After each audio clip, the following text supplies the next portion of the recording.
The sun was going down, and the last golden light of the evening spread across the small garden.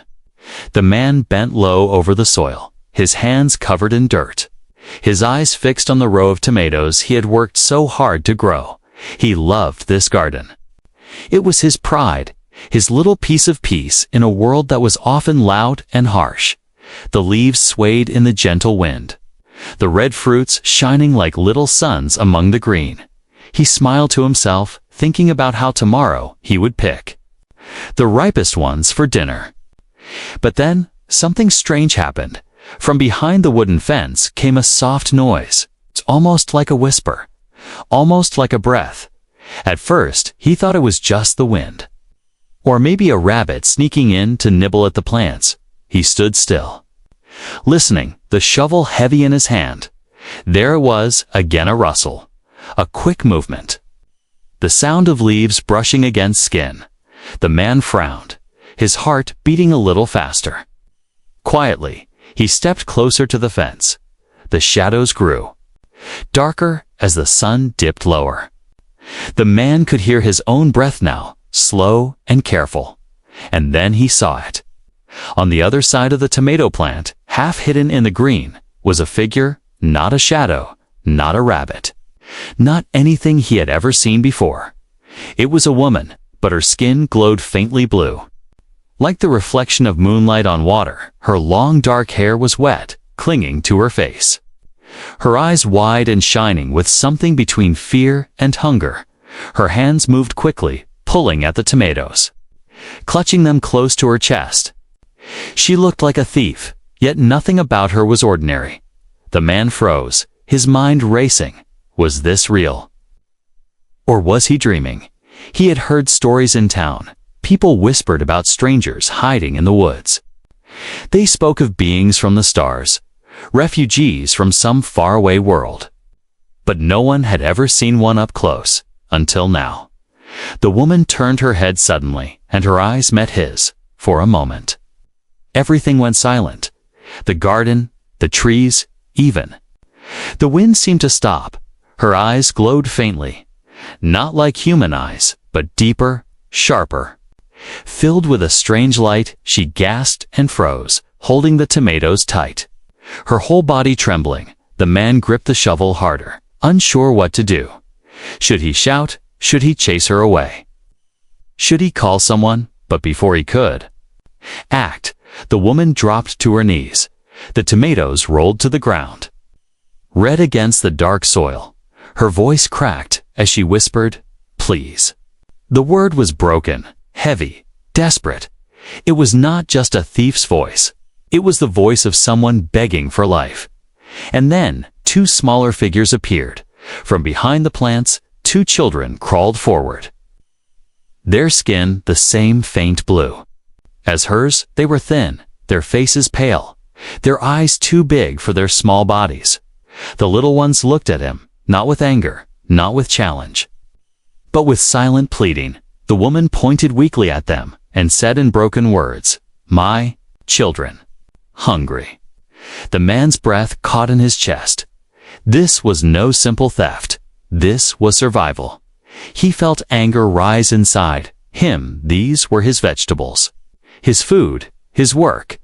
But at the same time, he felt a deep weight in his chest. The children's eyes were empty, their small hands reaching without strength. He saw their ribs through their thin shirts. He saw the dirt on their knees.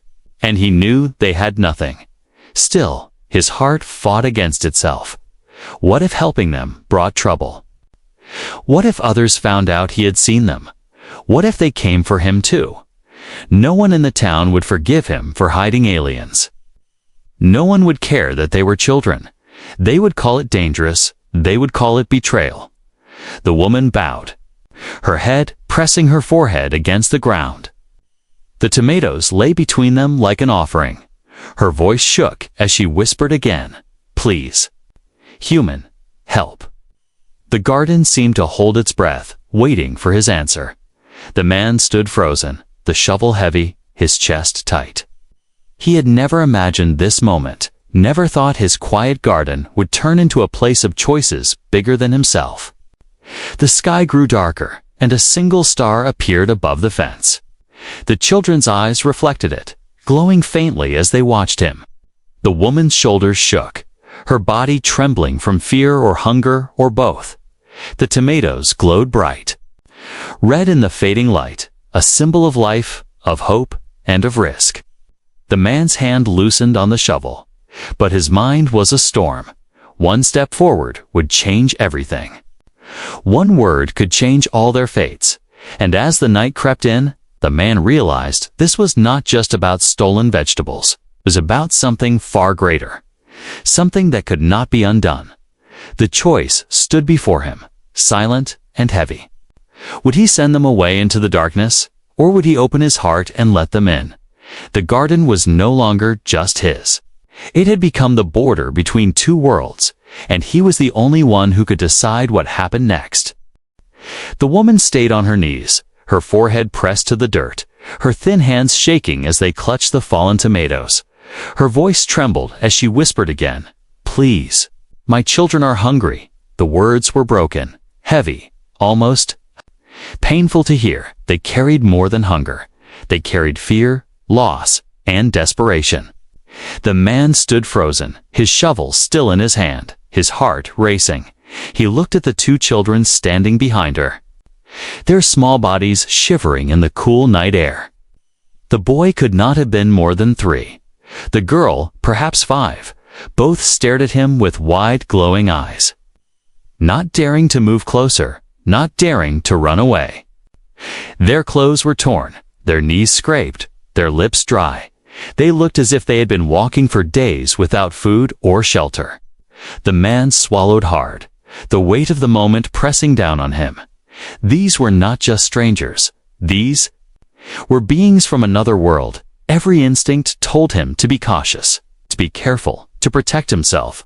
But another voice inside him whispered something else. It whispered that no matter what they looked like, they were still a mother and her children. They were starving, and they had come to him not with weapons, but with empty hands. The woman slowly lifted her head, her eyes glistening with tears. She held the tomatoes out to him as if offering them back. Her words were broken, but clear enough, not steel. Only for them. "Please forgive." Her voice cracked, each syllable carrying the weight of shame. She had not come to take for herself. She had come to keep her children alive. The man's grip on the shovel loosened. He could see now that her knees were scraped, her skin bruised, her long dark hair was tangled with dust and leaves. She was not some dangerous intruder. She was a mother on the edge of collapse. The children huddled close together, clutching each other's hands tightly. The boy leaned against his sister, his eyelids heavy, his small body swaying with exhaustion. For a long moment, silence filled the garden, broken only by the distant chirp of crickets. The man felt his breath grow heavier, his thoughts colliding in his head. He thought of the townspeople, of the warnings he had heard. They had said aliens were dangerous, that they could not be trusted. They said if you ever saw one, you must report it. But what he saw in front of him now was not danger. It was suffering. The woman crawled closer, pushing the tomatoes toward him. Her lips moved again, whispering words that were almost prayers. "My children, no food, many days, please, human, help." The boy suddenly stumbled forward, his small body too weak to stand straight. The man instinctively reached out and caught him before he could fall. The child's skin was cool to the touch, smoother than human skin, but trembling with weakness. The boy looked up at him, his glowing eyes wide. And for a moment, the man felt his anger melt away. He set the boy gently down on the grass, his heart torn. The little girl quickly came forward too. Crouching beside her brother, she hugged him tight, whispering something in a language the man did not understand. The woman's face lifted, her eyes wet with tears as she saw the man had not pushed them away. She pressed her palms together and lowered her head in a gesture of gratitude. Her lips moved again, soft and broken. "Thank you. Thank you." Human, but the man's chest tightened with fear. If his neighbors saw this, The soldiers found out, his life would be ruined. He would be called a traitor. He would be accused of helping the enemy. And yet, as he looked at the three figures before him, he knew the truth. They were not enemies. They were not invaders. They were a mother and children. No different from those in his own world who cried when they were hungry. The man finally spoke, his voice low and heavy. Why come here? Why my garden? The woman raised her head slowly, her hair falling away from her face. Her voice cracked as she answered, we hide. Many days, no food. We find smell. Tomatoes, her English was broken, but her meaning was clear. They had followed the scent of food. Desperate, with nowhere else to turn, the man looked down at the tomatoes scattered on the soil, bright and red in the moonlight. To him, they had been simple fruits, but to her, they were survival. He felt his throat tighten as he realized how much these few vegetables meant to them. He took a deep breath, his mind caught between fear and compassion. The woman bowed lower again, pressing her forehead against the dirt. Her children clung to her arms, their glowing eyes watching the man with silent hope. The night was quiet.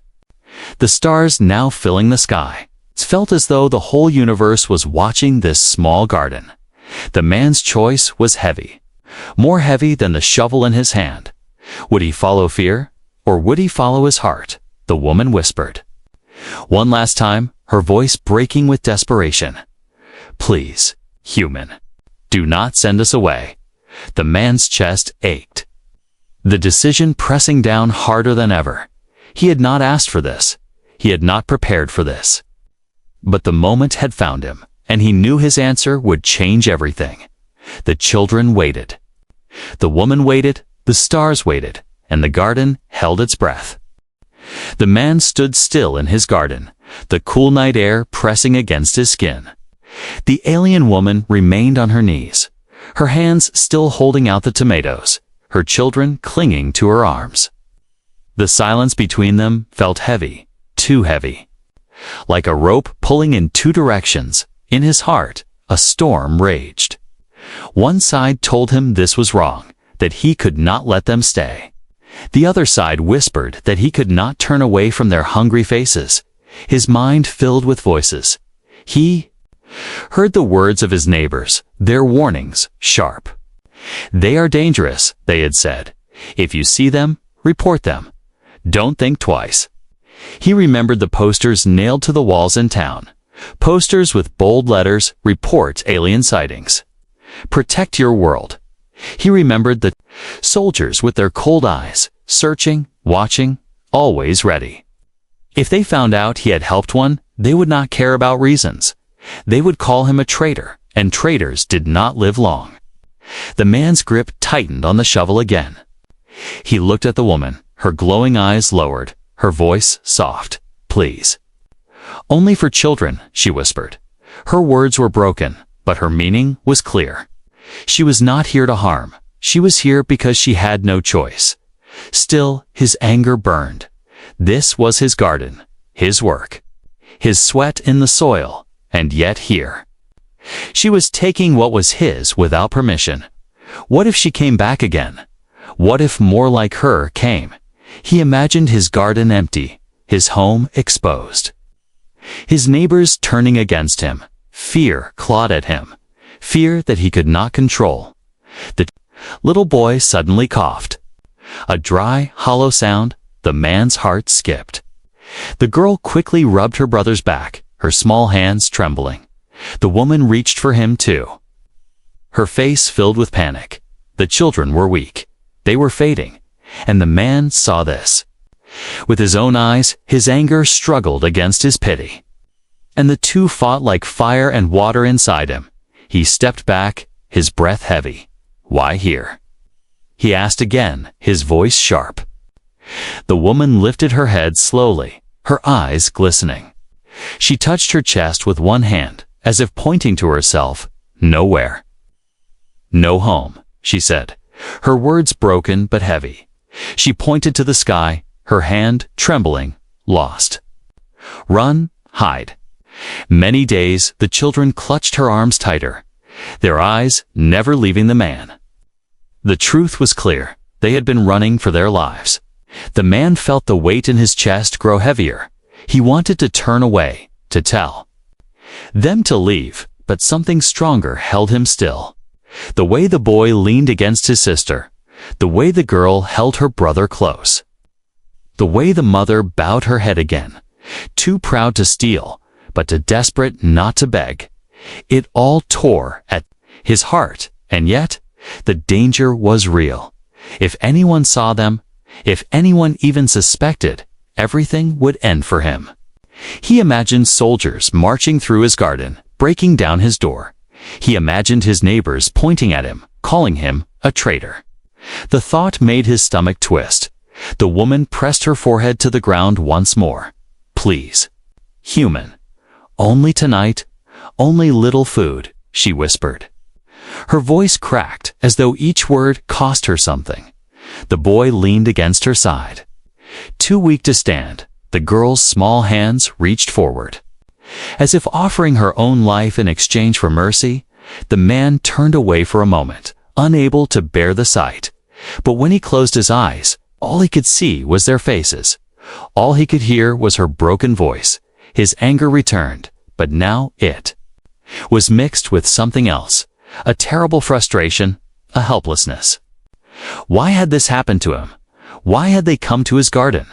Why was he the one who had to decide? He wanted to shout. He wanted to chase them away. But his mouth stayed closed, his heart refusing to let him. He lifted his shovel, the metal edge glinting in the moonlight. The woman gasped softly, pulling her children close. Fear flashed across her glowing eyes. The little girl cried out, a small sound of terror. For a moment, it looked as if the man would drive them out, as if he would choose fear over compassion. But his hands trembled, his chest tight. He could not move. He could not strike. The shovel fell from his grip, landing softly in the dirt. The woman blinked. Stunned, her breath caught. The children stared wide-eyed. Their small bodies pressed against her. The man turned, his voice low and heavy. "I should send you away," he said, his words sharp, "but I cannot." The woman's lips trembled, her hands shaking as she clutched the children tighter. She whispered something in her own tongue, a word filled with gratitude.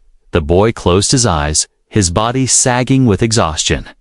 The girl buried her face against her mother's side. The man looked at them, his heart torn in two. He had made his choice, but he knew it would not end here. Danger still hung over the garden like a shadow. The neighbors could not know. The soldiers could not find out. One wrong step and everything would collapse. The man picked up the tomatoes and placed them gently into the woman's hands. Her eyes widened, tears sliding down her blue skin. She bowed her head again, whispering, "Thank you. Human, thank you." But inside the man's chest, fear still burned. This was only the beginning. The true conflict had not yet come, and he knew, deep inside, that the night ahead would not bring peace, but only more choices. Choices that would decide not just his future, but perhaps the future of them all. The man stood in the dark garden, his hands shaking as the woman clutched the tomatoes he had placed in her palms. Her glowing eyes lifted toward him, shimmering with tears. And for the first time, he saw something he did not expect. It was not just fear. It was not only hunger. It was hope. And that hope frightened him even more than her desperation. He had given her food. He had not chased her away. And in that small act, he had already crossed a line. The soldiers would not forgive him. The neighbors would not understand. If anyone discovered this, he would be marked. He would be punished. And yet, when he looked at her children clinging to her arms, he felt a strange warmth in his chest. They were no longer strangers in his garden. They were lives that depended on him. The boy's head rested against his mother's shoulder, his small body weak and fragile. The girl tried to keep her brother steady, her thin arms wrapped tightly around him. They both looked at the man with wide, glowing eyes, silent but filled with trust, and that trust felt heavier than chains around his heart. He stepped back, his voice rough. "Take this food, but then you must leave." The woman's lips trembled, her voice cracked. "Leave. No place. Soldiers. Find us." Her words struck him like a stone. If she left his garden tonight, she and her children might not survive until morning, and he knew it. The man clenched his fists, his thoughts a storm. Why him? Why his garden? Why his life? He wanted peace. He wanted a simple life. Not this impossible choice. But the choice had come, whether he wanted it or not. He could push them away and save himself, or he could keep them hidden and risk everything. The night deepened, the stars brighter overhead. The air grew colder, and the woman pulled her children closer. Their shivers were not only from hunger, but from the chill that seeped into their thin clothes. The man looked at them, and then at his own house, warm and safe, just a few steps away. The difference between them was too sharp, too cruel. He thought of his own childhood, of nights when his stomach was empty. He remembered his mother's tired face, the way she had gone without food so that he could eat. And in that memory, he saw the same look in this alien woman's eyes, the same sacrifice, the same desperation. It made his heart ache. The man rubbed his forehead, his breath heavy. If he helped them, he would carry danger into his life. If he turned them away, he would carry guilt forever. No matter what he chose, the weight would stay with him. He stared at the children again, their eyes too weak to shine bright, and he knew his answer. "Follow me," he whispered at last, his voice low and sharp. The woman's eyes widened, her lips parting in surprise. For a moment, she did not move, as though she could not believe what she had heard. "Follow," the man repeated, this time louder, though his heart pounded with fear. Slowly, carefully, the woman stood, holding her son in her arms while her daughter clutched her hand. They followed the man as he led them toward the shed at the far end of the garden. The wooden structure was old, used for tools and storage, but it had walls, a roof, and space. Enough for them to hide. The man pushed the door open and gestured for them to enter. The woman bowed her head low, whispering words of gratitude that trembled in the night air inside the shed. The air smelled of wood and earth. The woman laid her son gently on the ground while her daughter curled beside him. The children closed their eyes almost instantly. Too tired to stay awake any longer, the woman covered them with her arms, holding them close, her gaze lifting once more toward the man. Her voice broke as she whispered, "Human. Kind." The man turned away quickly, unable to bear the weight of her gratitude. He told himself this was only for one night, only until the morning, but deep inside, he already knew the truth. He could not send them away. Not like this. Not when they had nowhere else to go. Still, fear gnawed at him, sharper than ever. What if someone came to the garden? What if they searched? What if the neighbors noticed something strange? He imagined heavy boots on the ground, soldiers tearing through his shed, dragging the woman and children out while he stood helpless, his stomach twisted at the thought, his heart heavy. But when he looked back at the shed, he saw the mother's arms wrapped protectively around her children. He saw the way she curled her body over them, as though she could shield them from the whole world with nothing but her embrace. And he realized something. The risk was his, but the suffering was theirs. They had already lost more than he could imagine. Perhaps risking his life was nothing compared to what they had already endured. The man closed the shed door gently, his breath trembling. The garden was quiet again, but it no longer felt like his alone. It felt heavier, fuller, alive, with a secret that could not be spoken. He walked back toward his house, each step slow, each breath heavy. Tonight, he had made his choice, and though he told himself it was only temporary, deep inside he knew this was only the beginning. The real danger was still to come. The shed was dark, the wooden walls creaking softly as the night air pressed against them. The man stood outside for a long time, his hand still resting on the door he had closed. Inside, the woman and her children lay curled together, too exhausted to speak, too weak to move. For the first time in days, they had shelter. And their breathing slowly grew steady. The man turned away, his thoughts heavy, and walked back to his house. But the weight of what he had done pressed against his chest. With every step, he sat by the window, staring at the garden that was now no longer just his. It was no longer simply rows of tomatoes and green vines. It had become a secret, a dangerous secret, and secrets had a way of destroying lives. He rubbed his temples, telling himself this was only for one night. Tomorrow they would leave.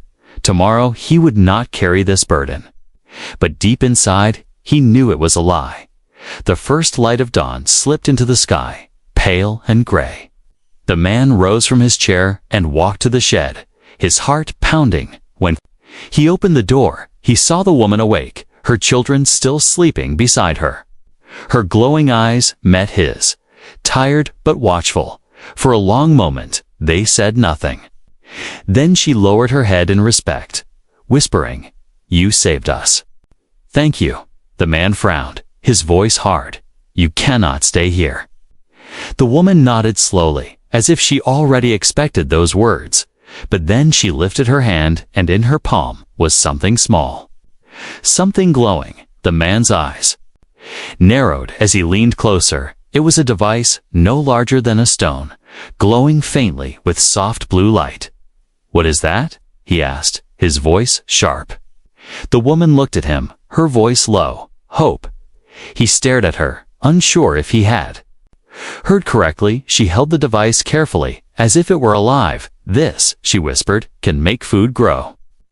Fast, strong. Can heal soil, can save life." The man blinked, his mind racing. He thought of the barren lands outside the town, the poor soil where nothing grew anymore. He thought of the endless hunger that plagued many families, and now here she was, holding something that could change everything. But fear struck him too. If the soldiers knew she carried this, they would take it. They would destroy her. If his neighbors discovered it, they would not see hope. They would see danger. And if he kept this secret, he would be tied to her fate forever. His chest tightened, his breath heavy. The woman saw his fear, and she lowered her eyes. "I not come to steal," she whispered, her voice trembling. "I was scientist. On my world, we grow food for all." Then war came. Soldiers took all, burned all. We ran. Her words were broken, but her meaning was clear. She had not been only a mother. She had once been a creator, a protector, someone who had given life to her people through the soil. Now she was nothing but a refugee, hiding in the dark, carrying a fragment of what she once had. The man felt his throat tighten. This was more than he had imagined. This woman was not just begging for food. She was carrying something powerful, something that could save or destroy. And he had brought her into his garden, into his life. His mind screamed at him to walk away, to tell her to leave before it was too late. But when he looked at her children stirring in their sleep, when he saw the way she held the glowing device as though it was her last piece of hope, he could not. The boy coughed again, his small body weak. The girl sat up, rubbing her eyes, her face pale. The woman pulled them close. Pressing the device against her chest, she whispered to the man, her voice filled with quiet strength, "If we stay alive, if children live, I show you. I show how to use this." Her eyes locked on his, glowing brighter in the dim shed. "This can save your garden, your world." The man stepped back, his heart pounding. Her words shook him, not because of what they promised, but because of the weight behind them. This was no longer about stolen vegetables. It's no longer about pity. This was about something greater, something that could change everything. He felt the ground shift beneath him, as though his quiet garden had suddenly become the center of two worlds colliding. Outside, the town began to stir. Voices rising in the distance, dogs barked. Footsteps echoed on the road. The man's stomach twisted. If anyone came near the shed, if anyone even suspected, the secret would be lost. He closed the door quickly. His voice harsh. "Stay here, stay quiet, do not make a sound." The woman nodded. Pulling her children close again, her face tense but filled with trust. The man walked back to his house, his thoughts heavy. He now carried something far larger than himself. Not only the lives of a mother and her children, but the weight of the glowing device, the hidden truth she carried. It could save lives. It could heal the earth. It could give hope where there was none, but it could also bring soldiers, destruction, and death. The man stared at his garden, his chest tight. He had made a choice last night, but this morning he realized the truth. That choice was only the beginning. The real test had just begun. The morning passed slowly, the man working in his garden with shaky hands. Every sound made him look toward the road. Every voice from the village made his heart pound. The secret in his shed felt heavier than the soil beneath his feet. Inside, the alien woman and her children stayed silent, hidden, waiting. But the weight of their presence pressed on him with every breath he took. By midday, rumors had already begun to spread in the village. The man heard them as he walked through the market. Soldiers say aliens were seen near the forest. One voice whispered, "They're hungry, dangerous, thieves." Another added, the man clenched his jaw, his heart pounding harder. We're talking about her, about the woman now hiding in his shed when he returned home. His neighbor leaned over the fence. "Be careful," the neighbor said, his eyes sharp. "If you see anything strange, report it. Don't keep it to yourself." The man nodded quickly, forcing a smile he did not feel. But inside, fear coiled tighter. They were watching, all of them, waiting for someone to slip. That night, the danger drew even closer. The sound of heavy boots echoed down the dirt road. The glow of lanterns cutting through the dark, soldiers moving house to house. Their voices cold and sharp. "Check the barns, check the cellars." One barked. The man froze by his window, his heart pounding in his throat. They were searching. For her, for the children, for the secret he now carried. He rushed to the shed, his steps careful but quick. The woman looked up the moment he opened the door, her glowing eyes wide with fear. The children pressed close to her, trembling soldiers. The man whispered harshly, "You must stay silent." Not a sound. The woman nodded, clutching her children tight. Her hands shook as she whispered, "If they find us, we die." The man's chest tightened, his thoughts racing. If the soldiers opened the shed, everything would be over. He pulled an old tarp over some tools, spreading hay across the ground. Then he whispered, "Hide here." Behind the barrels, the woman moved quickly, guiding her children into the shadows, covering them with old sacks and wood. Their glowing eyes dimmed as they closed them tight. Holding their breaths, moments later, the sound of boots crunched closer. "Open the shed," a soldier's voice commanded. The man stepped outside quickly, blocking the door, his voice steady though his hands trembled. "There is nothing here but tools," he said. The soldier narrowed his eyes. "We will see for ourselves."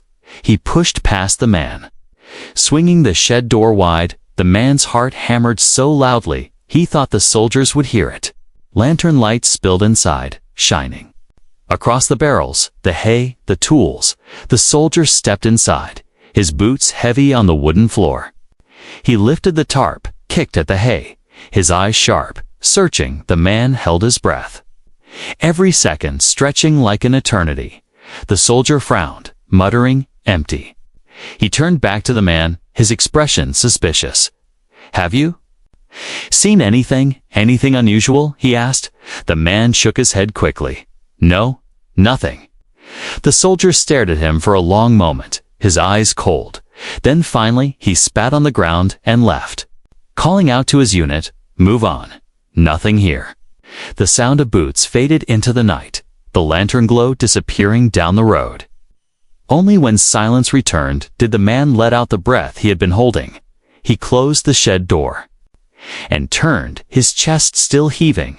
The woman slowly emerged from the shadows, her children clinging to her arms. Her eyes were wet with tears, her voice shaking as she whispered, "You saved us again." The man sat down heavily on a wooden stool, his head in his hands. "This cannot continue," he muttered. "If they come again, if they search harder, I cannot stop them."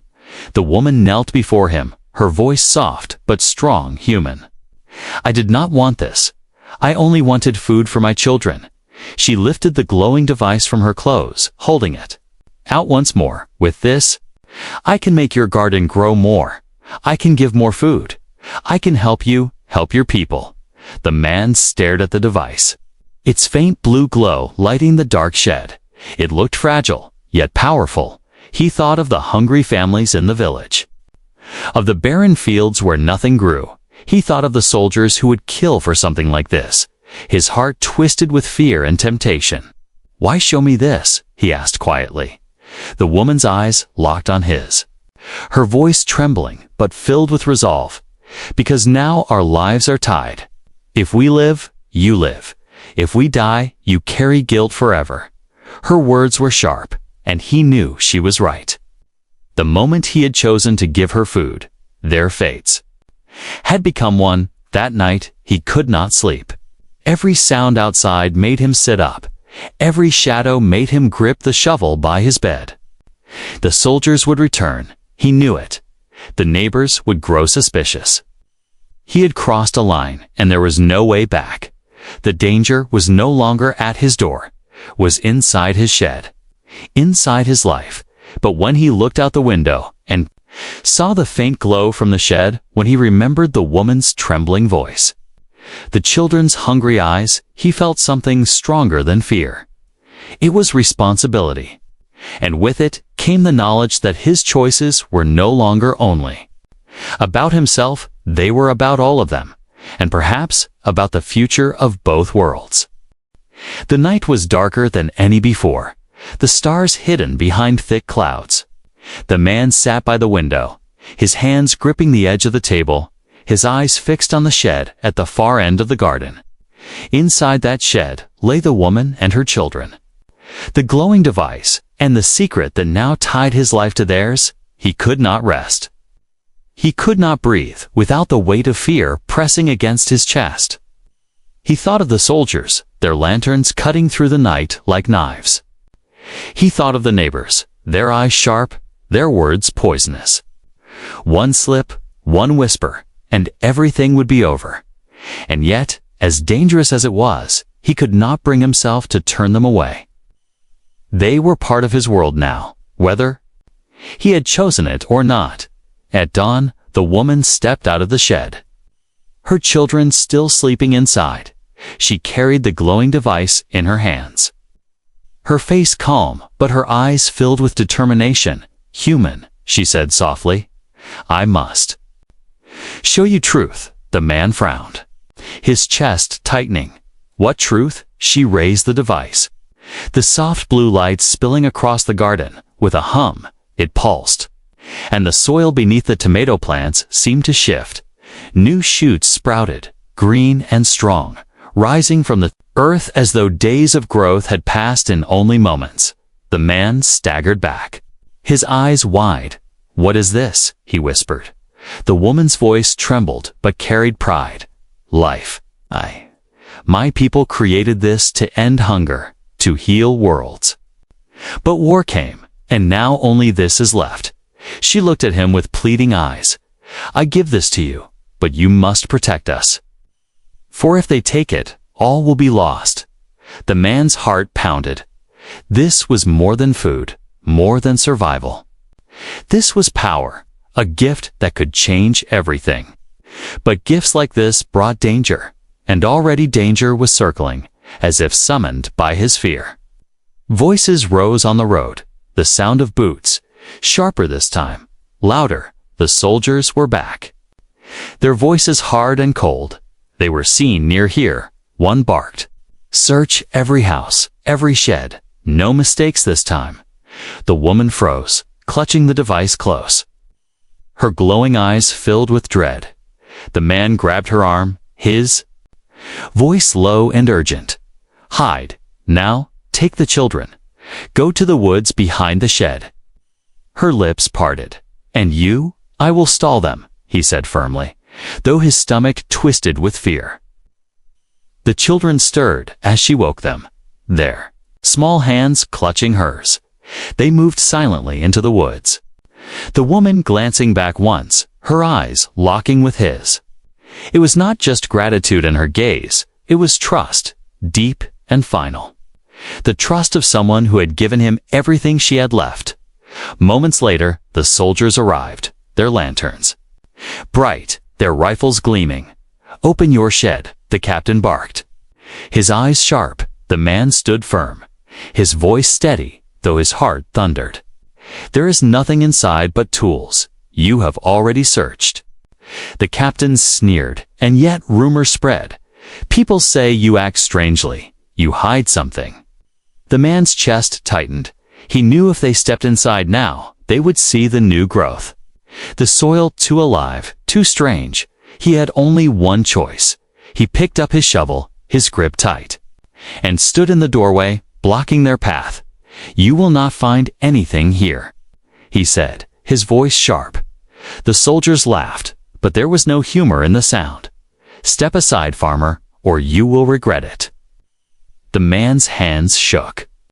But he did not move. For the first time, he realized something. This was no longer just about survival, no longer about fear. It was about a choice that would shape the future. If he let them take her, the woman and her children would die. The device would be destroyed and hope would vanish. But if he stood his ground, he could buy her time, perhaps enough for her to escape. The captain's face hardened. Move, or we will move you. The man tightened his grip, lifting the shovel like a weapon. His voice was steady, though his heart thundered like a drum. Then move me, he said. The soldier stepped forward, but at that moment, the shed door burst open, a blinding blue light filled the garden, spilling across the night like dawn. The woman stood there, the device glowing in her hands, her eyes fierce, no longer only a mother, but something greater. The soldiers staggered back, shielding their eyes. What is this? One shouted. The woman's voice rang out, stronger than before. This is life, and you will not take it for a moment. Time itself seemed to hold still. The blue light spread across the garden, touching the soil, the plants, the air. The earth trembled as green life surged upward. Vines climbing the fence, flowers blooming in seconds. The soldiers stared in shock. Their weapons lowered. The man stood frozen, his breath caught. The woman turned to him, her voice low but steady. You gave us a chance, human, now I give you a choice. Keep this secret, protect it, and it will save your world. Or let them take it, and all will be lost. Her children clung to her side, their glowing eyes bright. The man's chest tightened, his heart burning. He knew the choice he had to make. He stepped forward, standing beside her, shovel in hand. Facing the soldiers, his voice rang out. This is my garden, and you will not touch them. The soldiers hesitated, their fear plain in their eyes.